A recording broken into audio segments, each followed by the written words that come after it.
Halo semuanya, perkenalkan nama saya Junita Sofiana, biasanya dipanggil Ana. Saya adalah mahasiswi program studi perpajakan jurusan Ilmu Administrasi Bisnis di Fakultas Ilmu Administrasi Universitas Brawijaya angkatan 2018. Saya juga merupakan salah satu relawan magang berjarak batch kedua di Ruang Belajar Akil. Selama saya melakukan magang di Ruang Belajar Akil, saya ditempatkan di bidang program dan layanan masyarakat. Nah, tapi sebelumnya magang berjarak itu apa ya? Nah, umumnya relawan Ruang Belajar Akil melakukan kegiatan dan aktivitas magangnya secara luring di kantor Ruang Belajar Akil. Namun semenjak adanya pandemi COVID-19 ini, maka Ruang Belajar Akil melakukan penyesuaian dengan melakukan yang namanya program magang berjarak, di mana magang dilakukan oleh teman-teman relawan magang di tempat masing-masing secara daring. Nah, program magang di Ruang Belajar Akil sendiri itu ada dua macam program, yaitu program magang institusi dan program magang mandiri. Untuk program magang institusi ini merupakan magang yang ditujukan kepada mahasiswa yang menempuh dan ingin menyelesaikan SKS magang sebagai salah satu syarat untuk memenuhi mata kuliah pendidikannya. Sedangkan program magang mandiri merupakan magang kepada mahasiswa yang ingin meningkatkan kemampuan dan kapasitas dirinya sesuai dengan minat dan bakatnya. Lalu selama saya melakukan magang di Ruang Belajar Akil, apa saja kegiatan yang saya lakukan? Nah, biasanya kegiatan magang dan pembelajaran yang dilakukan oleh setiap relawan magang itu terbagi menjadi 3 pembelajaran, yaitu ada pembelajaran utama dengan bobot sebesar 60%, lalu ada pembelajaran pendukung dengan bobot sebesar 30%, dan ada pembelajaran mandiri dengan bobot 10%. Nah, pembelajaran utama yang saya lakukan selama magang di Ruang Belajar Akil adalah dengan pengembangan dan penyusunan modul literasi keuangan keluarga. Dalam tugas ini pun saya dibantu dengan 2 teman saya, di mana kita melakukan diskusi, melakukan riset, dan juga melakukan penyusunan outline dan juga materi apa saja yang akan dimasukkan ke dalam modul literasi keuangan keluarga tersebut. Nah, diskusi yang kita lakukan ini biasanya menggunakan Google Meet atau Zoom. Lalu juga kita melakukan diskusi dengan penyelia kita dan juga melakukan presentasi kepada kakak-kakak pengelola di Ruang Belajar Akil. Selain itu juga kita melakukan diskusi dan melakukan presentasi juga kepada relawan ahli untuk mendapatkan feedback dan insight dari penyusunan modul tersebut. Lalu untuk pembelajaran pendukung sendiri, kita biasanya akan dilibatkan dalam kegiatan-kegiatan di Ruang Belajar Akil sebagai perangkat kegiatan. Contohnya seperti sebagai host, MC, moderator, notulis, dan juga dokumentasi.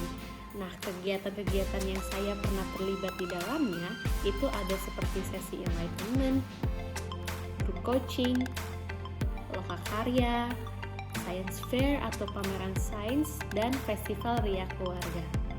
Selain itu juga kita diberikan tugas untuk melakukan vlog. Nah, di vlog ini kita bisa menyampaikan kesan dan apa saja pembelajaran yang telah kita dapatkan selama melakukan magang di Ruang Belajar Akil sendiri. Nah, lalu untuk pembelajaran mandirinya sendiri, dalam hal ini saya melakukan yang namanya penyusunan laporan magang.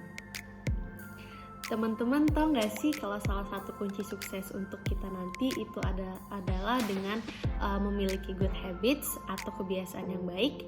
Kenapa? Karena dengan memiliki kebiasaan yang baik, kita bisa menjadi orang yang lebih disiplin, lebih terorganisir, dan juga bisa meningkatkan kualitas dari diri kita sendiri. Selama saya melakukan magang di Ruang Belajar Akil, saya banyak sekali mendapatkan manfaat dan bisa mengembangkan kebiasaan-kebiasaan yang baik, dan perlahan-lahan saya bisa menghilangkan kebiasaan buruk saya sebelum-sebelumnya. Lalu, kebiasaan baik apa saja yang saya kembangkan di sini? Yang pertama adalah saya menjadi terbiasa untuk melakukan tugas atau pekerjaan sesuai dengan urutan prioritasnya. Hal tersebut saya dapatkan dari rencana belajar yang setiap harinya kita harus kirimkan. Selain itu, dari mengirimkan rencana belajar itu juga saya mampu untuk membagi dan mengalokasikan waktu saya sesuai dengan urutan prioritas tersebut, dan untuk juga fokus dan tidak terdistraksi ketika kita sedang melakukan tugas atau pekerjaan.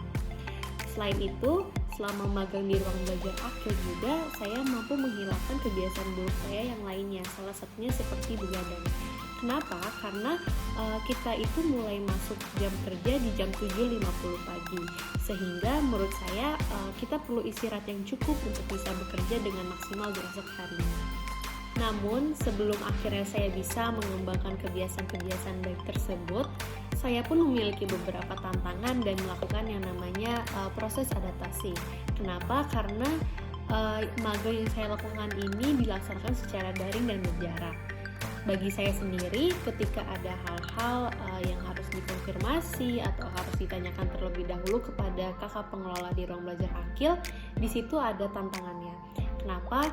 Karena kita tidak bisa langsung mendapatkan jawaban karena komunikasi yang terbatas, sehingga ada proses adaptasi yang perlu kita lakukan, seperti kita harus bisa mengambil keputusan sesuai dengan kondisi yang ada pada saat itu. Selain itu, tantangan lainnya adalah ketika kita membutuhkan diskusi yang lebih banyak dengan kelompok atau dengan kakak penyelia melalui Google Meet atau Zoom, itu biasanya kita membutuhkan waktu diskusi yang lebih lama, sehingga dengan kita melakukan diskusi di depan laptop itu, fisik kita bisa lebih cepat lelah dan juga mata kita pun juga bisa jadi cepat lelah. Sehingga adaptasi yang saya lakukan adalah dengan mengatur dan memperhatikan waktu yang saya luangkan dalam mengerjakan tugas dan pekerjaan, serta waktu yang saya luangkan untuk beristirahat. Jadi teman-teman, magang berjarak secara daring di ruang belajar Akil ini tidak menghalangi saya untuk mendapatkan pembelajaran dan berbagai macam manfaat. Karena dengan melakukan magang di ruang belajar Akil ini, saya dapat merubah kebiasaan buruk saya menjadi kebiasaan yang lebih baik lagi. Saya menjadi orang yang lebih disiplin dan juga lebih terorganisir. Selain itu, saya mendapatkan berbagai macam pembelajaran, yaitu seperti meningkatkan kemampuan menulis saya, problem solving, decision making, public speaking, dan juga belajar untuk melakukan sesuatu berdasarkan prioritasnya.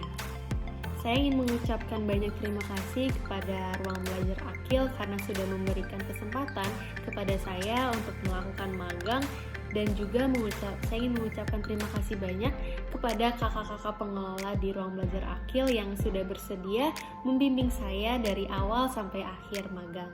Semoga Ruang Belajar Akil bisa terus berkarya dan sukses selalu. Sampai jumpa.